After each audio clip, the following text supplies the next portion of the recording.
Class आज हम लोग देखेंगे कुछ इम्पॉर्टेंट एमसीक्यू जो कि एसआईसी डीएसएसबी आरएमएल और एसजीपीजे के लिए इम्पॉर्टेंट है। तो चलते हैं पहले क्वेश्चन की तरफ।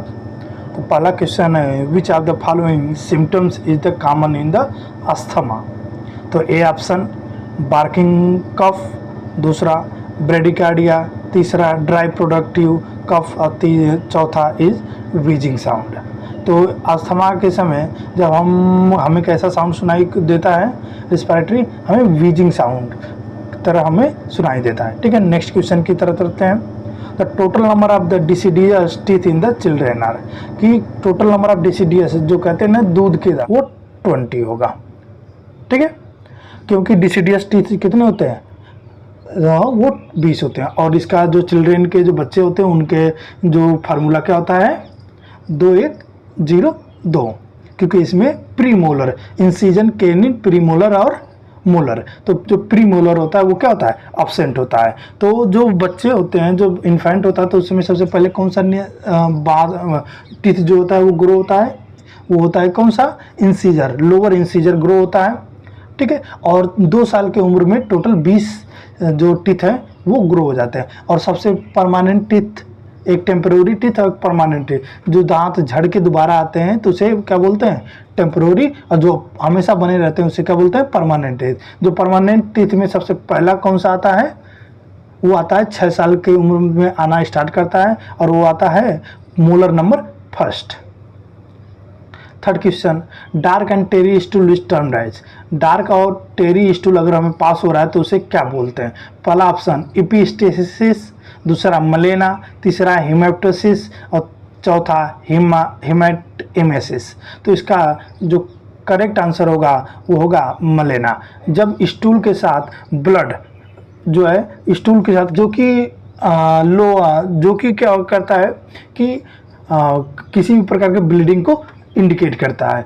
तो अगर फ्रेश ब्लड आ रहा है तो इसका मतलब है कि हेमराइड्स हुआ या कोई भी चीज़ें होगा। तो उसमें मलेना में क्या होता है, टेरी स्टूल आता है, मतलब कि पहले की इंटरनल ब्लीडिंग को ये शो करता है। इपिस्टेसिस का मतलब होता है जो गर्मियों के समय नोज से ब्लीडिंग होने लगती है, उसे इपिस्टेसिस बोलते हैं। हिमेप्टोसिस का मतलब कि कफ के साथ क्या हो, उसमें कफ के साथ ब्लड का कंटेंट हो तो उसे हिमेप्टोसिस बोलेंगे। और हिमेटेमेसिस में क्या होता है कि हिमेटेमेसिस में खून की उल्टी वाले को क्या बोलते हैं, हिमेटेमेसिस। हिमे का मीनिंग है क्या, ब्लड, और इमेसिस का मीनिंग है ओमेटिंग। ठीक है, नेक्स्ट क्वेश्चन की तरफ चलते हैं। What is the normal length of the neonate body. First option 49 centimetre, second option 50 centimetre, third option 52 centimetre, fourth option is the 55 centimetre. तो इसका जो करेक्ट आंसर होगा वो कितना होगा, 50 सेंटीमीटर। ठीक है, नेक्स्ट क्वेश्चन की तरफ बढ़ते हैं। The rule of 10 is used for. First option cleft lip, दूसरा इम्परफोरेटेड एनस, तीसरा ट्रैकियोएसोफेजियल फेस्टुला और चौथा कंजेनाइटल हार्ट डिजीज। तो इसका जो करेक्ट आंसर होगा वो होगा क्लेफ्ट लिप। क्लेफ्ट लिप में रूल ऑफ 10 को फॉलो करते हैं कि बच्चे की उम्र 10 महीने हो जानी चाहिए एटलीस्ट। ठीक है, उसका वजन 10 किलो होना चाहिए, तो इसी को क्या बोलते हैं, rule of 10। Next question, the population served by a sub centre in the plain area. कितने एक सब सेंटर होता है वो कितना प्लेन एरिया में पॉपुलेशन को कवर करता है। तो इसका जो करेक्ट आंसर होगा वो होगा कितना, ये जो प्लेन एरिया जो करता है कवर, सब सेंटर 3000 से 5000 कवर करता है। तो इसका करेक्ट आंसर क्या होगा, 5000। प्लेन एरिया में 5000 और हिली एरिया में 3000।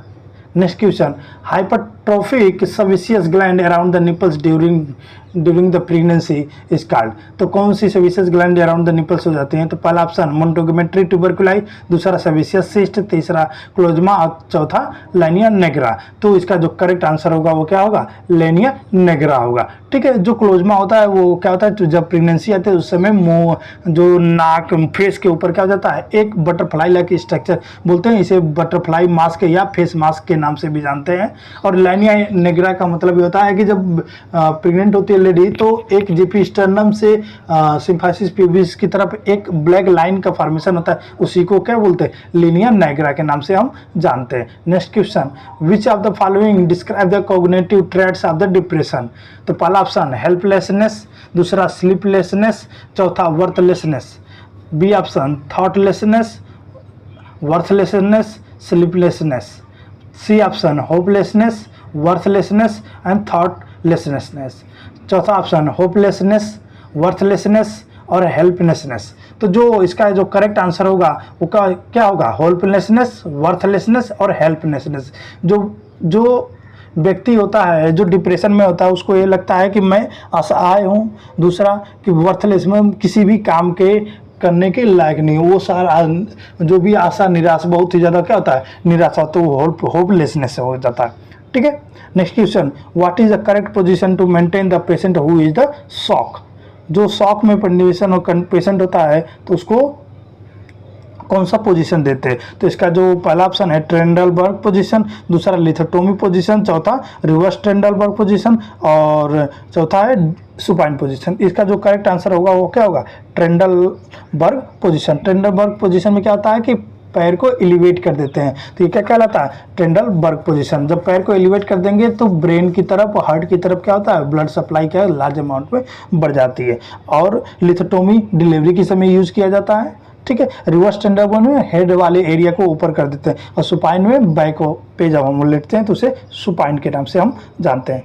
चौथा लास्ट क्वेश्चन है, the gastric लवाज should not be done. ऐसी कौन सी कंडीशन है जिसमें क्या करते हैं? गैस्ट्रिक लवाज हम नहीं करेंगे। पहला एंटीसाइकोटिक ड्रग पॉइजनिंग, दूसरा कोरेजिव पॉइजनिंग, तीसरा आर्गेनोफॉस्फोरस पॉइजनिंग, चौथा ऑर्गेनाइजेशन क्लोरीन पॉइजनिंग।